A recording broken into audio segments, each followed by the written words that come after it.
بزوتنەوەی گۆڕان و جواتی نیشتیمانی بزوتنەوەی گۆڕان بۆی دەرکەوتووە جارێکی کە دەبێت جەخت لەو ڕاستی بکەینەوە کە حکوومەتی هەرێمی کوردستان و دەسەڵاتدارانی ئەم هەرێمە بە تایبەتی پارتی دیموکراتی کوردستان و یەکێتی نیشتیمانی کوردستان شکستێکی ئەوەندە گەورەیان هێناوە کە دەبێ هیچ پاساوێک نەدۆزنەوە بەڵکو دەست لە کار بچێشنەوە و حکوومەتێکی ڕزگاری نیشتیمانی کاتی لەلایەن هێز و لایەنە سیاسەکانی کوردستان جارێکی کە دروست بکرێتەوە بۆ ماوەیەکی کاتی و ئەو حکوومەتە دوو ئەرچی دەبێت یەکێکیانەوە دەبێت کە گفتوگۆ لەگەڵ بەغدا بکات بۆ پاراستنی ئەوەندە دەستکەوتەی کەماوە و بۆ شەڕکردن لەسەر بەدەستهێنانەوەی مافە دەستوریەکانی خەڵکی کوردستان ئەمە لەگەڵ کۆمەڵی ئیسلامی لەگەڵ ئەو لیستەی کاک بەرهەم ساڵح لەگەڵ هەندێک لە هێزولایەنەکان لەگەڵ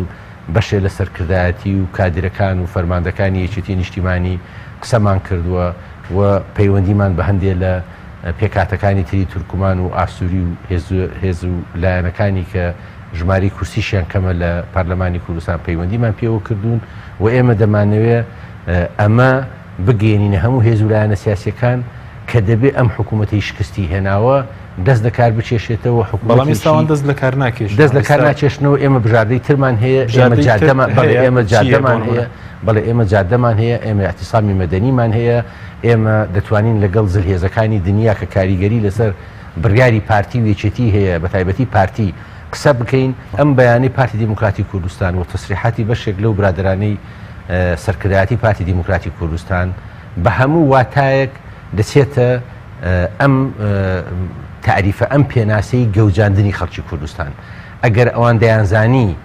کە ئەگەر ڕیفراندۆمیش نەکرێ عێراق و حەشدی شعبی و گوایە سوپای عێراقی خۆیان ئامادە کردبوو بۆ سەر لە نوێداگیرکردنەوەی کەرکووک و ناوچە کوردستانیان دابرێنراوەکان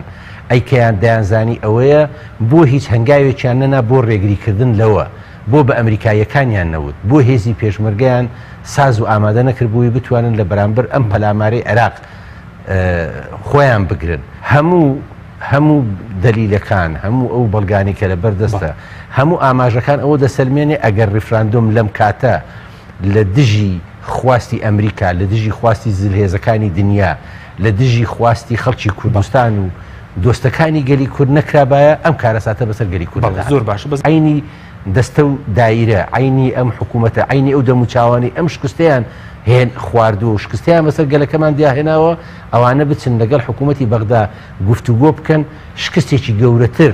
بەسەر گەلەکەمان دێنن و ئەوانە ناتوانن بچن بەرگری لە دەستکەوتەکانی خەڵکی کوردستان بکەن.